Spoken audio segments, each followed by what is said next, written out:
मेरे दोस्तों, आप सभी को नमस्कार। आज मैं ये वीडियो बना रहा हूँ। पता नहीं मैं कल आपको मिलूँ या ना मिलूँ। मैं मोल ले रहा हूँ दुश्मनी देश के खिलाफ काम करने वाले लोगों से। मेरे दोस्तों, जिस तरह भारतीय सीमाओं पर खड़ा फौजी अपना सीना चौड़ा कर कर गोली खाने के लिए तैयार रहता है, आज वक्त है देश के अंदर रहने वाले हम लोगों का कि हम चौकन्ने रहें।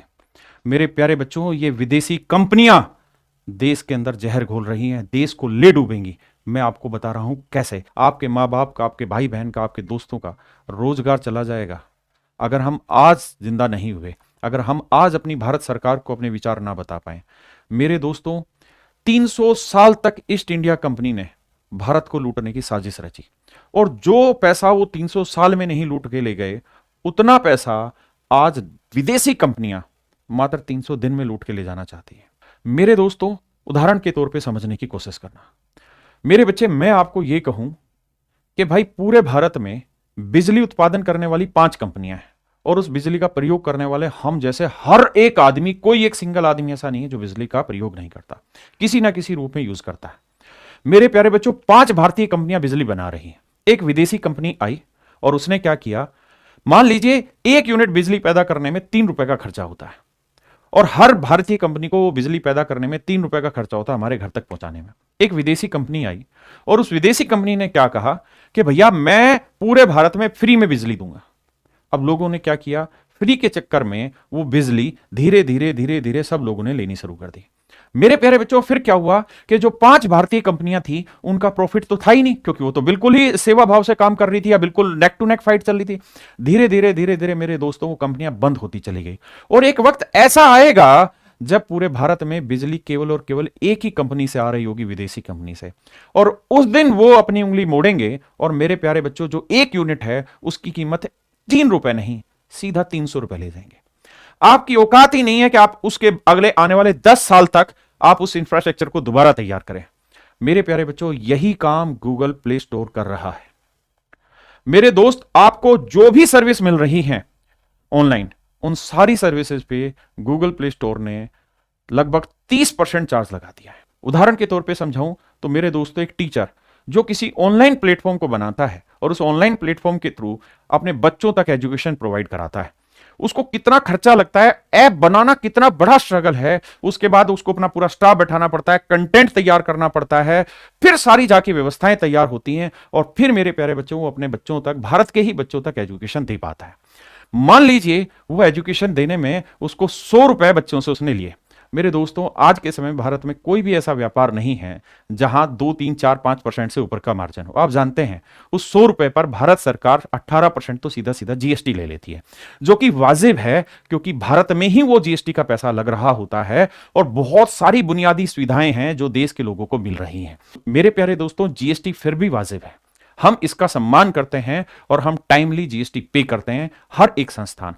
मेरे दोस्तों, अगर 18% से 19% जीएसटी कर दी जाए तो मेरे बच्चों, आप जानते हो कितना बड़ा आंदोलन हो जाएगा। अगर भारतीय रेल की टिकट, यात्री टिकट, जो मुझे नहीं लगता पिछले 15-20 साल से यात्री किराया बढ़ाया गया हो, अगर वो 1 रुपया किराया बढ़ जाए तो आंदोलन हो जाते हैं। मेरे प्यारे बच्चों, सोचो, सीधा सीधा एक कंपनी आए और वो ये कहे कि रेलवे की टिकट जो अभी 5 रुपए की थी वो सीधा 5000 की होगी, क्या होगा? मेरे प्यारे बच्चों, गूगल प्ले स्टोर यही कह रहा है कि मैं सिर्फ आपको ऐप रखने की तो जगह दे रहा हूं, और मेरा कोई यूज नहीं उसके अंदर। मैं आपको ना सर्वर की कोस्टिंग दे रहा हूं, ना कुछ और कहानी कर रहा हूं, ना मैं तुम्हें ऐप बनाने में कोई मदद कर रहा हूं। गूगल प्ले स्टोर कहता है कि भाई 100 रुपए अगर तुम बच्चे से ले रहे हो तो 30 रुपए तो मुझे चाहिए किसी भी रूप में, लगभग 30 रुपए मुझे चाहिए। सर किस नाम के? सर लाखों ऐप आपके पास तो, और आप अगर प्ले स्टोर पे ऐप लेना है तो उसकी एक फीस लो, लेकिन आप करें ना ना ना ना ना ना भैया, मुझे तो हर बच्चे से चाहिए। मान लीजिए कुकू एफएम करके एक ऐप है, और उस ऐप पे असनीर ग्रोवर ने अपनी एक किताब दी, और उस किताब की ऑडियो बुक कुकू एफएम पर है, तो वहां बच्चे लोग सुनते हैं। कोई 5 रुपए देता है, कोई अलग अलग कीमत होती है, 20 रुपए होती है, बहुत कम कीमत में वहां चीजें अवेलेबल होती हैं। और उस किताब को कौन सुन रहा होता है? देश के लोग। पैसा किसका जाता है? देश के लोगों का। बनाया किसने? देश के लोगों ने। उसको बनाने में जो खर्चा लगा वो किस पे गया? देश के लोगों पे। इन्वेस्टमेंट भी देश का, पैसा भी देश का, और आगे सर्कुलेशन भी देश का। अब क्या कहते हैं जी ये लोग आके, कहता है भैया 20 रुपए जो तुम बच्चों से ले रहे हो ना कुकू एफएम पे कोई किताब सुनने का, उसका 30% 6 रुपए तो हमें चाहिए। मेरे दोस्त 1-2% तो टोटली प्रॉफिट मार्जिन होता है किसी बिजनेस का। ये लोग 30% लगभग चार्ज लेना चाह रहे हैं। मेरे दोस्तों कुकू एफएम तो छोड़ो, नौकरी.com, जहां पर बच्चे अपने रोजगार के लिए वहां अपना रिज्यूम देते हैं और उसके लिए 2, 4, 5, 10 रुपए भी देते हैं, मान लीजिए एक बच्चा या कोई भी अमाउंट देता है, तो गूगल प्ले स्टोर कहता है कि भैया नौकरी.com का जो ऐप है उस ऐप की मुझे फिक्स फीस नहीं चाहिए। अगर एक भी बच्चे ने वहां रिज्यूम डाला है और 10 रुपए उसने फीस वहां दी है उस रिज्यूम की, तो उसका 30% लगभग मुझे चाहिए, 3 रुपए मुझे चाहिए। मेरे दोस्तों शादी.com जैसी वेबसाइटें, भारत मैट्रिमोनी.com जैसी वेबसाइटें, जहां पर लोग अपनी शादी ब्याह के लिए रजिस्ट्रेशन करते हैं और मान लीजिए 1000 रुपए उन्होंने वहां पे अपनी रजिस्ट्रेशन की फीस दे दी, तो गूगल प्ले स्टोर क्या कहता है कि भैया 1000 तूने दे दी ना, तो उसका लगभग 30%, 300 तो उस बच्चे का डायरेक्ट मुझे मिलेगा। सरकार को उस 1000 रुपए का जा रहा है 180 रुपए जीएसटी के रूप में, जो 180 कहां लगना है, देश में ही लगना है, देश की ग्रोथ में ही लगना है। उसी पैसे के दम पे ही तो मोदी जी कह रहे हैं मैं इस देश का विकास करूंगा और 5 ट्रिलियन इकोनॉमी बनाऊंगा। अरे सर, 5 ट्रिलियन इकोनॉमी तो देश के ही काम आएगी, देश का भला ही होगा, लेकिन ये तो 18% का लगभग आप देख लीजिए 2.25 गुना पैसा तो विदेशी कंपनियां एक ही दिन में उड़ाना चाह रही हैं। ये 300 साल ईस्ट इंडिया कंपनी की तरह पैसा लूटने का इंतजार नहीं करना चाहते, ये तो 3 सेकंड में उड़ाना चाहते हैं मेरे भाई। और मेरे साथ क्या होगा इस वीडियो के बाद मुझे भी नहीं पता, मैं रहूंगा नहीं रहूंगा मुझे नहीं पता, लेकिन आप रहिएगा, ये देश रहिएगा, तो आगे हम जैसे और भी खड़े होंगे। मेरे दोस्त, ये एग्जैक्टली ईस्ट इंडिया कंपनी की तरह काम कर रहे हैं मेरे भाई। 30% चार्जेस का कोई लॉजिक नहीं है कहीं से कहीं तक।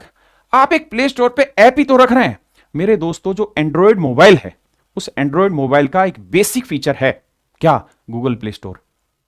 हर आदमी के मोबाइल में है गूगल प्ले स्टोर। यह एक किस्म का नशा किया गया, अवैध व्यापार किया गया कि हर आदमी के फोन में गूगल प्ले स्टोर रख दिया। अब आ जाओ मेरे दोस्तों, यह मकड़ जंजाल इतना नहीं है, बहुत गहरा है। ईस्ट इंडिया कंपनी जो थी ना, उसने 300 साल लगाए थे भारत को लूटने के लिए। मेरे बच्चे, ये सोने की चिड़िया थी। आज इतने सालों बाद, सरकारों के कामों के बाद, इतनी देश की समृद्धि हुई है कि हमारी मां बहनों के गले में सोने के मंगलसूत्र आए हैं। कहां सोने की चिड़िया से सोने के मंगलसूत्र पहनने लगे हैं। ये कंपनियां 1 सेकंड में उतार के भगाना चाहती हैं, 1 सेकंड में उतारना चाहती हैं मेरे दोस्त। मेरे हाथ कांप रहे हैं मेरे भाई, आप समझ नहीं पा रहे हैं कितना बड़ा काम हो रहा है। आप जानते हैं, बांटो और राज करो, वो नीति अपनाई ईस्ट इंडिया कंपनी ने। सभी एप्स पर, सभी सर्विस प्रोवाइडर पर एक साथ आंख बंद करके 30% चार्ज नहीं लगाया, सेलेक्टिव, कि कुछ पे लगाओ, धीरे धीरे उन्हें दबाओ, फिर अगलों को पकड़ो, फिर दबाओ, फिर अगलों को पकड़ो। और मेरे दोस्त, वो लोग ही उस गुलामी के जिम्मेदार हैं। जब भारत को गुलाम किया गया था तो एक साथ पूरे देश को गुलाम नहीं किया गया, गांवों को गुलाम करने में बहुत साल लगे। सबसे पहले तो बड़े बड़े राजा गुलाम किए, फिर शहरों को गुलाम किया, लेकिन गांव के लोगों को सबसे आखिर में गुलाम किया गया, लेकिन गुलाम सब हुए। मेरे दोस्तों, इसी तरीके से बहुत सारे लोग हैं जो गुलाम होंगे। इस डिजिटल इंडिया को गुलाम करना चाहती विदेशी कंपनियां। मेरे भाई, आज बहुत सारे लोग इसके खिलाफ आवाज नहीं उठाएंगे। उसका कारण यह है कि उनको लगता है अभी हम पर तो आंच आई ही नहीं है, हम क्यों उठाएं। मेरे दोस्त, इंतजार मत करिए, आप सब पर आंच आनी है, आप सब पर आंच आनी है। मेरे दोस्तों, एक उदाहरण के रूप में समझना, पूरे भारत में 20 करोड़ बच्चे हैं जो पढ़ाई कर रहे हैं। मेरे प्यारे बच्चों, उन 20 करोड़ को पढ़ाने के लिए करोड़ों टीचर्स हैं जो रोजगार ले रहे हैं और उन बच्चों को पढ़ा रहे हैं। करोड़ों ऐसे सिस्टम हैं जिसके थ्रू उन तक रोजगार जा रहा है। मेरे प्यारे बच्चों, मैं उदाहरण के रूप में आपको समझाता हूं। मान लीजिए पूरे भारत में 20 करोड़ बच्चे तैयारी कर रहे हैं और वो हजारों लाखों टीचरों से पढ़ रहे हैं, तो उनका जो पैसा है भारत के ही टीचरों के पास रहता है। भारत के टीचर उसी पैसे को अपने यहाँ जो काम करते हैं उनके यहाँ खर्च करते हैं और देश में इन्वेस्ट करते हैं और मोदी जी के जो समृद्ध भारत है उसको विकसित करने में योगदान देते हैं। लेकिन गूगल प्ले स्टोर क्या कहता है? कहता है कि भैया, गूगल फंडिंग कर रहा है कुछ एजुकेटेड कंपनियों को और पूरे देश में वही एजुकेटेड कंपनियां राज करेंगे। आप कहें सर ऐसा कैसे पॉसिबल है? सर पॉसिबल मैं बताता हूं। मान लीजिए पूरे देश में टॉप कुल मिला के 100 ऐसे इंस्टीट्यूशन हैं जो देश को एजुकेशन दे रहे हैं किसी भी लाइन में, और इन 100 लोगों में मात्र मेरे प्यारे बच्चों 2 या 3 लोग ऐसे हैं जिनको गूगल फंडिंग कर रहा है। एग्जाम्पल के तौर पे समझिए, तो बाकी जो 97 लोग हैं उनको गूगल फंडिंग नहीं कर रहा। अब मेरे प्यारे बच्चों, ये तो आप सब समझते हैं कि किसी भी बिजनेस का मैक्सिमम टू मैक्सिमम जो प्रॉफिट मार्जिन हो सकता है वो 2, 4, 5, 10% हो सकता है, इससे बड़ा तो मार्जिन नहीं हो सकता। अगर गूगल प्ले स्टोर ये पेनल्टी लगाता है, अगर गूगल प्ले स्टोर ये नियम लाता है कि भैया हम 30, लाता नहीं है, ला चुका है कि हम लगभग 30% आपसे चार्ज करेंगे, 26% हम आपसे चार्ज करेंगे, तो सर जिस कंपनी का, जिस इंस्टीट्यूशन का प्रॉफिट ही 2, 4, 5, 10% है, उससे 30% अगर गूगल प्ले स्टोर लेगा, और अगर वो नहीं मिलेंगे तो आपने अखबारों में पढ़ लिया कि 10 एप्स प्ले स्टोर से हटा दिए गए, तो क्या होगा, धीरे धीरे वो कंपनियां बंद होंगी। मेरे प्यारे बच्चों, 100 की आमदनी होगी, 150 का खर्चा, तो सोचिए 98 आमदनी, खर्चा रुपया, कैसे गुजारा होगा। धीरे धीरे वो 97 कंपनियां बंद होती चली जाएंगी, और जो 3 कंपनियां जिनको गूगल की तरफ से फंडिंग है वो क्या करेंगी, सिर्फ वही चलेंगी। मेरे प्यारे बच्चों, इनको गली के बच्चों का ही पैसा नहीं लेना है, इनको मोहल्ले के बच्चों का पैसा नहीं लेना है, इनको गांव और कस्बों का पैसा नहीं लेना है, इनको तो शहरों का भी सिर्फ पैसा नहीं लेना, इनको तो पूरे देश का पैसा लेना है, और एकदम से लेना है। मेरे प्यारे बच्चों, दिनों दिन आप देखेंगे कि भारत में दुनिया भर के स्टार्टअप बंद होते चले जाएंगे, और जो गूगल फंडेड होंगे या बड़ी बड़ी विदेशी कंपनियों से फंडेड होंगे वो पर फूलते फलते रहेंगे, वही देश में राज करेंगे। मेरे बच्चों, यही मैं आपको समझाने जा रहा हूं कि ये नियम बहुत गलत है। मैं भारत सरकार से ये प्रार्थना करता हूं कि देखिए, जहां की ये कंपनियां हैं, कितने ऐसे देश हैं जिन्होंने इनको लताड़ा है कि हमारे यहां हम इस तरीके का कोई चार्ज कस्टमर से नहीं लेने देंगे, जहां के खुद हैं, यूरोपियन यूनियन ने इनको मना किया हुआ है, इनका बहिष्कार किया है कि इस तरीके का कोई भी चार्ज यहां नहीं लगेगा। मेरे दोस्त, हिंदुस्तान के गरीबों पे क्यों लगे? हिंदुस्तान ने अभी तो चलना शुरू किया और अभी पकड़ना शुरू कर दिया। कोविड की महामारी के बाद डिजिटल इंडिया हुआ, पूरे देश के बच्चे उस चीज में जुट गए, इंजीनियर जुट गए, एप्स जुट गए, पूरा डिजिटल इंडिया कर दिया। और अब क्या हुआ, एकदम से एक मकड़ी आ रही है विदेशी और वो उसको बंद कर देगी। आपके गांव कस्बों में बहुत सारे लाला थे जो पैसा कमाते थे। मेरे बच्चे, लाला शब्द का मतलब किसी जाति से नहीं, लाला शब्द का मतलब होता था व्यापार करने से। वो पैसा कमाते थे, वहीं के लोगों को रोजगार देते थे, वहीं पैसा इन्वेस्ट करते थे, फिर रोजगार देते थे, फिर कमाते थे, और इसी जद्दोजहद में लगे रहते थे। और वो जो कमाई होती थी वो देश की कमाई होती थी, देश के काम आती थी। मेरे प्यारे बच्चों, आप देख रहे होंगे कि इस तंत्र के द्वारा होगा क्या, ये लाला खत्म हो जाएंगे। एक ही लाला बचेगा, गूगल। एक ही लाला बचेगा, गूगल। उसके टक्कर का कोई लाला नहीं होगा।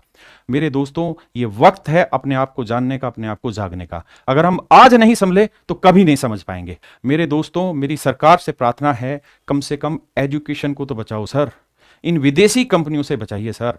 एजुकेशन में किसी भी तरीके का इन्वेस्टमेंट, फॉरेन फंडिंग जहर नहीं, बिल्कुल जहर के बराबर है। ये धीरे धीरे एजुकेशन सिस्टम को दीमक की तरह खा जाएंगे, और एक वक्त के बाद वो स्थिति आ जाएगी कि हमारे पास ऐसा कोई इंफ्रास्ट्रक्चर होगा नहीं, और हम केवल इन्हीं कंपनियों पर डिपेंड रहेंगे, और हम एक ना एक दिन इसी रूप से डिजिटली गुलाम बन जाएंगे, और शायद बहुत हद तक हम बनते जा रहे हैं। आप ये बात ध्यान रखिए कि आज सिर्फ सर्विस प्रोवाइडर पे बात उठी है। कोई भी किसी भी रूप में सर्विस प्रोवाइड कराता हो ऑनलाइन, हर एक पे उंगली उठाई गई है, हर एक की गर्दन को दबोचा गया है। धीरे धीरे हर एक को पकड़ा जाएगा, जो सर्विस प्रोवाइडर नहीं होगा उसको भी पकड़ा जाएगा। चाइना, ना तो वहां गूगल प्ले स्टोर है, ना वहां यूट्यूब है। मेरे प्यारे बच्चों, उनका खुद का गूगल प्ले स्टोर है। क्या आज भारत सरकार ये सोच सकती है कि हमारा खुद का गूगल प्ले स्टोर हो? नहीं। क्यों? क्योंकि उस प्रक्रिया को तैयार करने में काफी टाइम लगेगा, और उतने टाइम तक तो ये ऐसा बंधन बांधेंगे कि कुछ बचेगा ही नहीं। देश के अंदर हम सबको बहुत चौकन्ना होने की जरूरत है इन चीजों से। हमें अपने आने वाले भविष्य के लिए आज ही सोचना पड़ेगा, इसलिए हमारी आवाज को सरकार तक पहुंचना हर आदमी के लिए जरूरी है। मेरे दोस्तों, आप वीडियो बना सकें जरूर बनाएं, आप में हिम्मत है तो जरूर बनाएं। मेरे बच्चों, मैं जानता हूं हर किसी में हिम्मत नहीं होती वीडियो को शेयर करने की और लाइक करने की। मैंने आज तक कभी ये चीज़ें नहीं कही होंगी, लेकिन आज मैं हाथ जोड़ के कहता हूं, इस वीडियो को मोदी जी तक पहुंचा दीजिए।